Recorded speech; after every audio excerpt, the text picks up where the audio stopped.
Hello 10th class. आज आपका next chapter है प्राकृतिक संसाधन, यानी कि 6 चैप्टर आगे हो गए, उनके 2-3 के टेस्ट हो गए और अपना नेक्स्ट चैप्टर है प्राकृतिक संसाधन। मैं वही चैप्टर ले रही हूँ जो आपके सेमेस्टर फर्स्ट में आएंगे। ठीक है, जितना हो पाता है अपन कर लेते हैं क्योंकि 1 नवंबर से अपनी एग्जाम है। सो ठीक है, चलिए। और आपको भी जो समझ में आए वो ठीक है करना है, नहीं समझ में आए तो आप मुझे कॉल या मैसेज करके बता सकते हैं, लेकिन आपको समझना जरूरी है। ऐसा नहीं कि घर बैठे एग्जाम दे रहे हो तो चीटिंग कर लोगे, क्योंकि फिर इसमें आपका ही नुकसान है। तो आपको वैसा नहीं करना है। नहीं समझ में आए तो आप मुझे पूछिए, नहीं तो आप एक बार रीडिंग करोगे ना तो आपको भी समझ में आ जाएंगे, क्योंकि 9th जितनी एसएस 10th में टफ नहीं है, इजी है, जो आपको जल्दी समझ में आ जाएगी। ठीक है, चलिए अपन टॉपिक पे चलते। क्लास प्राकृतिक संसाधन, यानी कि जो हमें प्रकृति से मिलने वाले संसाधन। ठीक है, संसाधन द्वारा मनुष्य की आवश्यकता को कुछ हद तक या पूर्ण रूप से संतुष्ट किया जा सकता है। संसाधन समझ में आ गया। जैसे हम क्या क्या यूज करते हैं, जैसे गाड़ी चलाते तो पेट्रोल वगैरह यूज करना, कोयला, ये सब, तो ये हमें प्रकृति से अपने आप मिलते हैं, तो उनको हम बोलते हैं प्राकृतिक संसाधन। ठीक है, प्रकृति में हजारों तत्व रहे हुए पर उन्हें हम संसाधन नहीं कह सकते। ये तत्व तभी संसाधन कहे जाएंगे जब मनुष्य अपने विशिष्ट ज्ञान कौशल द्वारा उसको उपयोग में ले। दूसरी तरफ से कहे तो जिन वस्तुओं पर मनुष्य आश्रित या निर्भर हो, जिनके द्वारा मनुष्य की आवश्यकता पूरी हो एवं मनुष्य के पास उसका उपयोग करने की शारीरिक और बौद्धिक क्षमता हो, उसको हम क्या बोलेंगे? प्राकृतिक संसाधन। यानी कि मनुष्य अपनी बौद्धिक शक्ति के द्वारा, जैसे पेट्रोल हमें प्राकृतिक रूप में कच्चा मिलता है, लेकिन उसको उसका संसाधन करके हम तक शोधन करके इसको हम तक पहुंचाया जाता है। कोयला भी इससे सीधा, ये नहीं कि खानों से सीधा हमारे पास आता है। तो ये सारी एक प्रक्रिया होती है, और ये प्रक्रिया मनुष्य की बौद्धिक शक्ति के द्वारा ही होती है। नहीं तो यदि मनुष्य के पास बुद्धि नहीं होती तो वह ऐसे यूज करता तो उसका उपयोग सही तरीके से नहीं हो पाता। इस अनुसार कोई भी वस्तु मनुष्य की आवश्यकता को पूर्ण करने के लिए काम में ली जाए तो ये संसाधन बन जाती है। प्राचीन काल में भूमि में दबे हुए खनिजों की जानकारी मनुष्य को नहीं थी, तब वे संसाधन नहीं थे, परंतु आज उनकी उपयोगिता और खनन प्रविधियों के विकास से मनुष्य जीवन के लिए वे अत्यंत आवश्यक बने हैं। प्राकृतिक संसाधन में उपयोगिता एवं कार्य करने की योग्यता दोनों गुणधर्म होने आवश्यक है। प्रकृति, मनुष्य एवं संस्कृति तीनों की परस्पर प्रक्रिया द्वारा ही संसाधन बनते हैं। अब संसाधन के उपयोग। संसाधन हमें अनेक तरह से उपयोगी है। मनुष्य जीवन के हर चरण पर उसकी कोई न कोई भूमिका हमारे ध्यान में आती है। कृषि प्रवृत्ति से उद्योग प्रवृत्ति तक सभी प्रवृत्तियां अंत में प्रत्यक्ष या परोक्ष रूप से प्राकृतिक संसाधनों पर ही अवलंबित है। मतलब हम किसी न किसी रूप में, या तो प्रत्यक्ष या परोक्ष, मतलब किसी न किसी रूप में हम प्रकृति संसाधनों पर आधारित है। इस संदर्भ में हम देखो क्या क्या है। पहला, संसाधन भोजन के रूप में। मनुष्य की भोजन की आवश्यकता विविध संसाधनों में से ही पूरी होती है। प्राकृतिक रूप में होने वाले फल, कृषि द्वारा मिलती विविध खाद्य फसलें, पालतू प्राणियों द्वारा प्राप्त होने वाला दूध और उसकी बनावटें तथा मांस, जलाशयों से मिलती मछलियां और अन्य जलचर, मधुमक्खियों द्वारा बनाए गए मधु आदि चीजें खाद्य सामग्री के रूप में हम उपयोग लेते हैं। यह है भोजन के रूप में। फिर आता है संसाधन कच्चे माल के स्रोत। जंगलों से प्राप्त होने वाली विविध चीजों, कृषि द्वारा उपलब्ध सामग्री, पालतू पशुओं से प्राप्त ऊन, चमड़ा और मांस, खनिज, अयस्क आदि चीजें अनेक उद्योगों के लिए कच्चा माल बनाती हैं। अब संसाधन शक्ति संसाधन के रूप में, हम इसका शक्ति संसाधन के रूप में उपयोग कैसे करते हैं? जैसे हम कोयला, पेट्रोलियम, प्राकृतिक गैस का ऊर्जा के रूप में उद्योगों एवं घरों में उपयोग ईंधन की तरह करते हैं। सूर्य प्रकाश, पवन, समुद्री लहरें, ज्वार भाटा और जल प्रपात द्वारा भी हम ऊर्जा प्राप्त करते हैं। पता है ना आपको, पवन ऊर्जा, सौर ऊर्जा, प्रकाश ऊर्जा, तो इनसे भी हम ऊर्जा प्राप्त करते हैं। इनसे बिजली भी चलती है। तो ये सब प्राकृतिक संसाधन है। अब संसाधन के प्रकार, तो इसको निम्न 3 प्रकारों में बांटा गया है। पहला है मालिकाना आधार पर, यानी कि खुद का। फिर है पुनः प्राप्यता के आधार पर, मतलब इसको वापस हम प्राप्त भी कर सकते हैं। और तीसरा है वितरण के क्षेत्र के आधार पर, मतलब किसको कितना मिलता है उस आधार पर। परंतु मालिकाना दृष्टि से संसाधन के प्रकार इस प्रकार होते हैं, ये जानकारी तालिका की मदद से समझते। जैसे मालिकाना दृष्टि, जैसे खुद का मालिक हो उसका देखो। पहला है व्यक्तिगत संसाधन, यानी कि स्वयं का। इसका विवरण किसी व्यक्ति या कौटुंबिक मालिक का, जैसे कि इसका कोई एक पर्टिकुलर एक इंसान मालिक होगा। जैसे उदाहरण के रूप में अपना घर है, वो भूमि है जो अपन जमीन खरीदते हैं, वो अपना खुद का, यानी उसका अपन मालिक। फिर है दूसरा है राष्ट्रीय संसाधन, यानी किसी देश या प्रदेश की सार्वजनिक संपत्ति। ठीक है, जैसे पूरे भारत देश की संपत्ति, जैसे गुजरात राज्य, तो ये पूरा किसका है? पूरा भारत का। जैसे कि सेना है, अंतर्राष्ट्रीय व्यापार है, उदाहरण के लिए। फिर है वैश्विक संसाधन, ये कि पूरे विश्व के लिए, संपूर्ण विश्व की ऐसी तमाम भौतिक एवं अभौतिक संपत्ति जिसका उपयोग मानव कल्याण में होता है। विश्व के सभी राष्ट्रों के संयुक्त मालिकाना संसाधन, यानी कि सभी राष्ट्र मिलकर इसके मालिक है।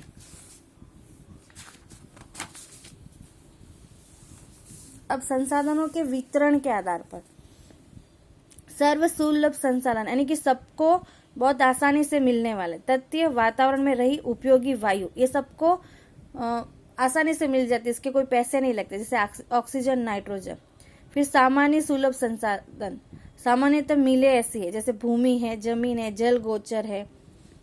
फिर विरल संसाधन, यानी कि बहुत कम चीजों और वो हम तक पहुंचे नहीं, जैसे जिसके प्रति प्राप्ति स्थान मर्यादित हो, ऐसे खनिज जैसे कोयला, पेट्रोलियम, तांबा, सोना, यूरेनियम, क्योंकि इस पे अपना पर्टिकुलर हक नहीं होता। फिर एकल संसाधन, जो कहीं एक ही जगह पे मिलता हो, विश्व में भाग्यवश एक या दो स्थानों पर मिलने वाले खनिज, जैसे क्रायोलाइट खनिज, जो सिर्फ ग्रीनलैंड से ही प्राप्त होता है। ठीक है, तालिका में देखकर हम दो प्रकार के वर्गीकरण समझे। संसाधनों के विभाग अन्य रूप में भी किए जा सकते हैं, जिसमें नवीनीकरणीय संसाधन, ये दो भाग लिए जा सकते हैं। कुछ संसाधन स्वयं में निश्चित समय में उपयोग हुए हिस्से की पूर्ति करते हैं, अथवा वे न खत्म होते हैं, मतलब कभी खत्म न होने वाले। जंगल है, सूर्य प्रकाश है, पशु पक्षी आदि इस वर्ग में आते हैं, जो कभी खत्म नहीं होंगे। इसे नवीनीकरण संसाधन भी कहते हैं। अब जबकि अनवीनीकरण संसाधन वे जो संसाधन एक बार उपयोग में आने के बाद इसको पूर्ण उपयोग में नहीं लिया जा सकता या फिर वापस नहीं बनाया जा सकता। जैसे खनिज है, कोयला है, कोयला एक बार जल गया तो वापस उपयोग में आता है क्या? नहीं। पेट्रोल है, प्राकृतिक गैस है, ये सब इस वर्ग में आता है। तो खनिजों को कितने भागों में बांटा है? नवीनीकरण संसाधन को नवीनीकरण और अनवीनीकरण। ठीक है, नवीनीकरण वे संसाधन होते हैं जिनका हम फिर से उपयोग ले सकते, और अनवीनीकरण वे है जिनका हम फिर से उपयोग नहीं कर सकते। अब संसाधनों का आयोजन एवं संरक्षण, मतलब इसको हम संरक्षित कैसे कर सकते हैं। ठीक है, मनुष्य की आवश्यकताएं अमर्यादित है, मतलब हमें कितना भी मिले, लेकिन हम क्या बोलते हैं, हमें तो और चाहिए। तो हमारी आवश्यकताएं अमर्यादित है, जबकि प्राकृतिक संसाधन मर्यादित है। ठीक है, उनके एक लिमिटेशन है और हमारी इच्छाओं की कोई लिमिटेशन नहीं है। विगत 100 वर्षों में मनुष्य द्वारा विज्ञान और तकनीकी के क्षेत्र में हुए असाधारण विकास और भयंकर जनसंख्या विस्फोट से संसाधनों का उपयोग अत्यंत अधिक बढ़ गया है। इस परिस्थिति के बारे में यदि गंभीरतापूर्वक विचार नहीं किया गया तो भविष्य में इसके खराब परिणाम भुगतने पड़ेंगे। इसी कारण भविष्य की पीढ़ियों के लिए संसाधनों का संरक्षण करना हम सभी का कर्तव्य है। संसाधनों का संरक्षण करना अर्थात संसाधनों का विवेकपूर्ण उपयोग करना। संरक्षण शब्द का सीधा संबंध संसाधनों की कमी से जुड़ा है। वर्तमान समय में जिस तरह दोहन हो रहा है, मतलब इसका उपयोग हो रहा है, उसी तरह संसाधनों का अविवेकपूर्ण दोहन और उपयोग होता रहा तो विकास और वर्तमान जीवन स्तर बनाए रखना लगभग स्वप्न हो जाएगा। मतलब ऐसा ही यदि हम उपयोग करते रहे, ऐसे ही दोहन करते रहे, तो फ्यूचर में ऐसा होगा कि हमारे लिए एक सपना होगा कि हम फिर अपने आने वाली पीढ़ी को ऐसे बताएंगे कि पहले जमाने में ऐसा होता था। ऐसा उसके लिए विवेकपूर्ण उपयोग, संरक्षण और पूर्ण उपयोग जैसी बातें उसमें समाविष्ट है। जब किसी वृक्ष या जीव के अस्तित्व पर संकट हो तब उसके लिए आयोजित व्यवस्थापन ही उसका संरक्षण कहलाता है। जैसे कि अभी आपने देखा होगा बाघ, भारत में बाघ लुप्त हो रहे, लेकिन फिर भारत सरकार ने इसके लिए व्यवस्था की। वन्य जीव अभ्यारण्य, बाघ पर मतलब उन्होंने अधिनियम बनाए, इस तरीके से उन्होंने बाघों का संरक्षण करके बाघों को बचाया। तो ये सब उनको बचाना ही क्या कहलाता है? संरक्षण कहलाता है। संसाधनों के आयोजन और संरक्षण के लिए आवश्यक तथ्य क्या है वो देखिए। सबसे पहले किसी एक प्रदेश या देश को एक इकाई मानकर उसके द्वारा उपयोग में लिए गए अब तक बिन उपयोगी और संभावित संसाधनों की उपलब्धि एवं विशेषता के बारे में जानकारी प्राप्त करना। जिन संसाधनों का प्रमाण मर्यादित या अनवीनीकरण है, मतलब एक तो मर्यादित है फिर इसका उपयोग नहीं लिया जा सकता बाद में, उनका वैज्ञानिक रूप से दोहन करना चाहिए, उसका उपयोग अनिवार्य हो तब भी करना चाहिए। ठीक है। जिन संसाधनों की मात्रा बढ़ाई जा सकती है उनके विकास के लिए हम प्रयत्न कर सकते हैं कि भाई ठीक है इससे अधिक मात्रा में और हो सकता है तो उसको बढ़ाना चाहिए। जो संसाधन वर्तमान में सरलता या सहजता से उपलब्ध हो उसे बिगाड़ने के बदले भावी आवश्यकता के लिए उसका मितव्यय पूर्वक बचाना चाहिए, मतलब कंजूसी की तरह उसको बचाना चाहिए। क्योंकि अभी हमें तो बहुत अच्छे से उपलब्ध हो जैसे पेट्रोल, लेकिन हम इसी तरीके से खत्म करते रहे तो आने वाली पीढ़ी के लिए पेट्रोल नहीं होगा। तो हमें कैसे उपयोग करना है भाई, कंजूसी की तरह के थोड़ा कंजूस बनना है। मर्यादित मात्रा में उपलब्ध संसाधन बनाए रखना तथा तकनीकी विकास द्वारा उसके वैकल्पिक स्रोतों की खोज करना। ऐसा नहीं कि इसी से काम चलेगा, कोई वैकल्पिक, ठीक है, इसके बदले ये भी चल सकता है, तो उनके भी खोज करना लंबे समय अंतराल पर फायदेमंद है। संसाधनों के संरक्षण के लिए शासन द्वारा आवश्यक कानून एवं नियम बनाकर उनका अमल करना चाहिए। नागरिकों को संसाधन के विवेकपूर्ण उपयोग से जुड़ी सभी बातों से अवगत होकर जन जागृति लानी चाहिए। अब जमीन निर्माण। जमीन पृथ्वी की पपड़ी पर के अनेक कणों से बनी एक पतली परत होती है, जो कि आपने शायद साइंस में 9th क्लास में पढ़ा होगा कि जमीन कैसे बनती है। तो ऊपर एक पपड़ी की तरह होती है और उसमें विभिन्न प्रकार के कण होते हैं और बहुत सारी परतों से मिलके बनी होती है, जिसके अंदर खनिज, नमी, हामुस, मतलब ये जैसे फसल को बढ़ाने वाले तत्व जो होते हैं ना, वो हवा वगैरह सब मिले होते हैं। मिट्टी के नीचे उसमें मूल चट्टान स्तर होते हैं। जमीन का निर्माण मूल चट्टानों के घिसाव और कटाव से मिलने वाले पदार्थों से होता है। ये जमीन की परिभाषा है, तो आपको याद भी रखनी है, ठीक है, आती है एग्जाम, जिसमें जैविक अवशेष, नमी और हवा मिलती है। अन्य रूपों से कहे तो जमीन खनिज और जैविक तत्वों का प्राकृतिक मिश्रण है। उसमें वनस्पति के वृद्धि और विकास करने की क्षमता है। ये तो होगी जमीन निर्माण की प्रक्रिया। अब जमीन पृथ्वी की पपड़ी की सबसे ऊपरी सतह या स्तर, जिसे हम जमीन कहते हैं, ऊपरी वाले भाग को, जिसमें वनस्पति की वृद्धि और विकास के लिए आवश्यक खनिज द्रव्य, जैविक द्रव्य होते हैं, जबकि उसका अनुपात सभी जमीन में एक समान नहीं होता है। इस तरह जमीन अर्थात सेंद्रीय पदार्थ युक्त मूल चट्टान और वनस्पति द्रव्यों के मिश्रण से बने असंगठित पदार्थ की पपड़ी या स्तर मूल चट्टानों को घिसाव या निक्षेपण के परिबल तोड़ करके उसके बारीक कण बनाते हैं और इस चूर्ण में वनस्पति तथा जीव जंतुओं के विघटन या सड़ने से बने सेंद्रीय तत्व उसमें मिलते हैं। ये सेंद्रीय तत्व वनस्पति के विकास में महत्वपूर्ण भूमिका निभाते हैं। जमीन की उत्पत्ति के समय अंतराल के संदर्भ में उस समय की जलवायु का भी प्रभाव इतना महत्वपूर्ण एवं व्यापक है कि उस जलवायु ने प्रदेश के विभिन्न प्रकार की चट्टानों से बनने वाली जमीन लंबे समय अंतराल में भी एक ही प्रकार की होती है। मतलब कि जिस जगह की जमीन है उस पे उसकी जलवायु का भी प्रभाव पड़ता है। जैसे हम राजस्थान की जमीन देखेंगे तो वो बहुत सारी रेतीली रेतीली होगी, जबकि गुजरात की अलग है, महाराष्ट्र की अलग है, तो वहां की क्लाइमेट का भी उस पर असर होता है। ठीक है। जमीन का प्रकार, उसके रंग, जलवायु, मात्र चट्टान, कण रचना एवं उपजाऊपन जैसे तथ्यों को भी ध्यान में रखा जाता है। अब जमीन के प्रकार, कितने प्रकार की जमीन है? वर्तमान समय में भारतीय कृषि संशोधन परिषद यानी कि ICAR, इसकी फुल फॉर्म है भारतीय कृषि संशोधन परिषद, द्वारा भारत की जमीन को हमने 8 भागों में बांटा है, जिनमें से पर्वतीय जमीन और जंगली प्रकार की जमीन पर्वतीय क्षेत्रों में अलग अलग ऊंचाई पर दिखाई जाती है। जैसे पहली जमीन है कांप की जमीन, फिर दूसरी है लाल जमीन, तीसरी है काली जमीन, चौथी लैटेराइट जमीन, पांचवी रेगिस्तानी प्रकार की जमीन, छठी पर्वतीय जमीन, सातवीं जंगल प्रकार की जमीन और आठवीं है दलदलिया या पीट प्रकार की जमीन। ये 8 प्रकार की जमीन है और तो आपको याद रखना। अब इनका विस्तार से वर्णन देखिए। पहली है कांप की जमीन। इस प्रकार की जमीन भारत के कुल क्षेत्रफल के लगभग 43% क्षेत्रों में फैली हुई। कितने? 100 में से 43% भाग पर ये फैली हुई है। जैसे कहां से स्टार्ट है देखो, पूर्व में, आपको मैप याद है, पूर्व कौन सा? पश्चिम और पूर्व।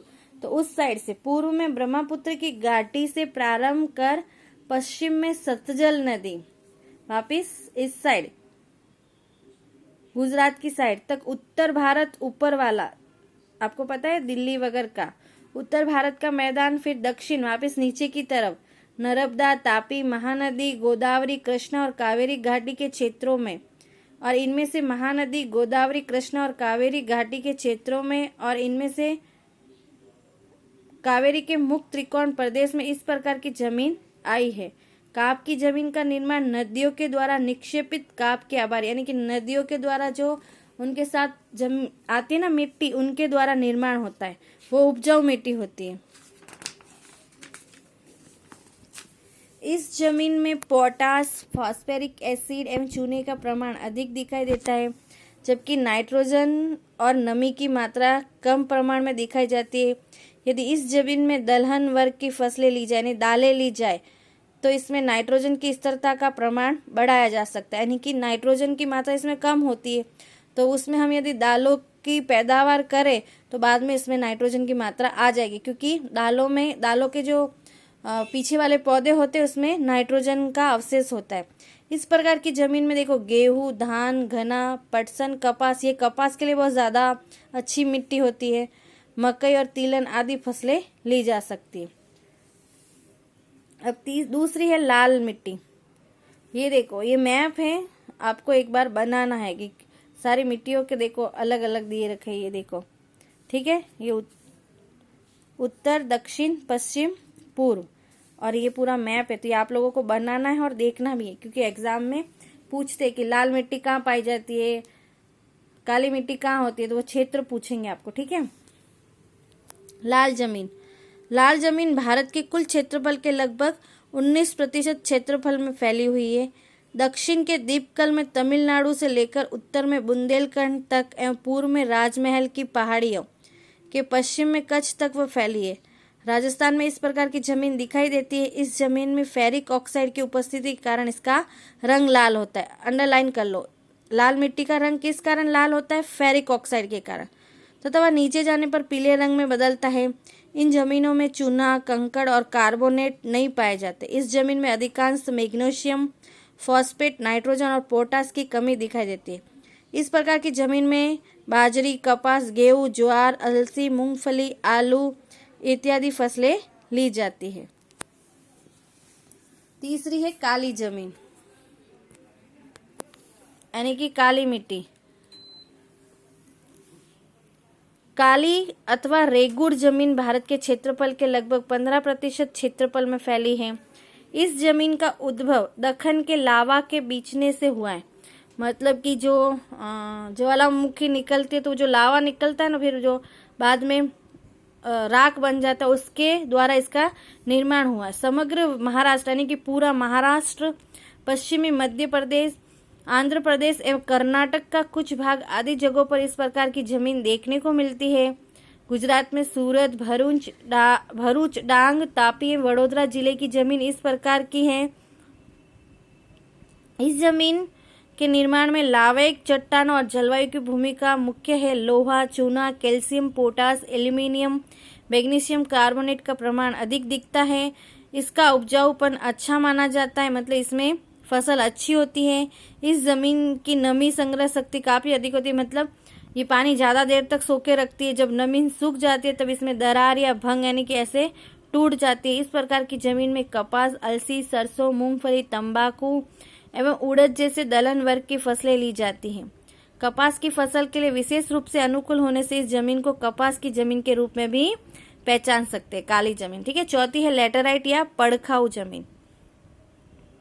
इस जमीन का नाम लैटिन भाषा के शब्द लैटर अर्थात ईंट पर से पड़ा है। इसका लाल रंग लो ऑक्साइड के कारण होता है। ये जमीन भीगने पर मक्खन की तरह मुलायम और सूखने पर कड़ी बन जाती है। सूखी एवं नमीयुक्त जलवायु के परिवर्तन से और सिलिकामय पदार्थों के निवारण से इसका निर्माण हुआ है। भारतीय द्वीपकल्पीय पठारी प्रदेश के ऊंचाई वालों भाग में विकसित हुई दिखाई देती है। इस प्रकार की जमीन में मुख्यतः लौह तत्व, पोटाश, एल्यूमिनियम का प्रमाण अधिक होता है। ये जमीन कम उपजाऊ होती है, इसलिए इसको पड़काव यानी कि पड़ी रहने देते हैं। 1-2 साल फिर इसमें फसल बोते, परंतु इसमें खाद डालकर कपास, धान, रागी, गन्ना, चाय, कॉफी, काजू आदि की फसल ली जाती है। इस जमीन को पड़काऊ जमीन के रूप में भी पहचाना जाता है। अब रेगिस्तान प्रकार की जमीन। ये जमीन शुष्क एवं अर्ध शुष्क वाली परिस्थितियों में होती है। ये जमीन रेतीली एवं कम उपजाऊ होती है। इसमें घुलनशील क्षारों का प्रमाण अधिक होता है। इस प्रकार की जमीन राजस्थान, हरियाणा और दक्षिण पंजाब के कुछ क्षेत्रों में पाई जाती है। गुजरात में इस प्रकार की जमीन कच्छ एवं सौराष्ट्र के कुछ भागों में आई हुई है। सिंचाई की सुविधाओं से इसमें बाजरी, ज्वार की फसल ली जाती है। अब छठी प्रकार की है पर्वतीय जमीन, माउंटेन सॉइल। ये जमीन हिमालय की घाटियों और ढलानों के क्षेत्रों में 2700 मीटर से 3000 मीटर तक की ऊंचाई पर पाई जाती है। इसके स्तर पतले एवं अपरिपक्व होते हैं। यह असम, दार्जिलिंग, उत्तराखंड, हिमाचल प्रदेश एवं कश्मीर में आई हुई हैं। हिमालय की सामान्य ऊंचाई के भागों में देवदार, चीड़ एवं पाइन के वृक्ष वाले क्षेत्रों में इस प्रकार की जमीन पाई जाती है। अब 7 नंबर पे है जंगल प्रकार की जमीन, फॉरेस्ट सॉइल। इस प्रकार की जमीन हिमालय के शंकुद्रम वनों में, पर्वतीय तो 2700 से 3000 तक थी और ये 3000 से 3100 मीटर की ऊंचाई पर पाई जाती है, जंगल प्रकार के। ओके, इन दोनों में कंफ्यूज मत होना आप। सह्याद्री, पूर्व घाट एवं मध्य हिमालय के तराई वाले क्षेत्र, वृक्षों के गिरे हुए पत्तों से भू सतह ढंकी रहती है। ये पत्ते सड़ने से, सेंद्रीय पदार्थों का प्रमाण बढ़ने से जमीन का ऊपरी स्तर काला बना हुआ होता है, जो जमीन के निचले स्तर की ओर जाने पर नीले या लाल रंग में बदलता है। इस जमीन में चाय, कॉफी, गरम मसालों के उपरांत गेहूं, मक्का, जौ, धान इत्यादि फसलें ली जाती है। ये जमीन अत्यधिक मर्यादित है, यानी कि कम मात्रा में है जंगल प्रकार की जमीन। अभी अपनी 8वीं और लास्ट है दलदलीय या पीट प्रकार की जमीन, मार्सरी और पीटी सॉइल। इस प्रकार की जमीन नमी वाले क्षेत्रों में जैविक पदार्थों के संचय से विकसित होती है।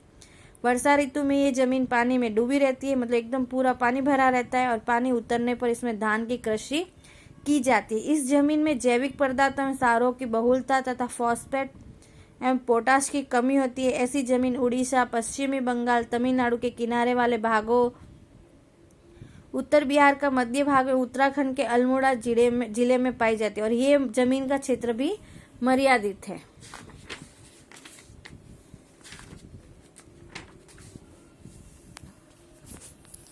अब देखो जमीन का कटाव, यानी कि जमीन कैसे टूटती है उसके बारे में, ठीक है।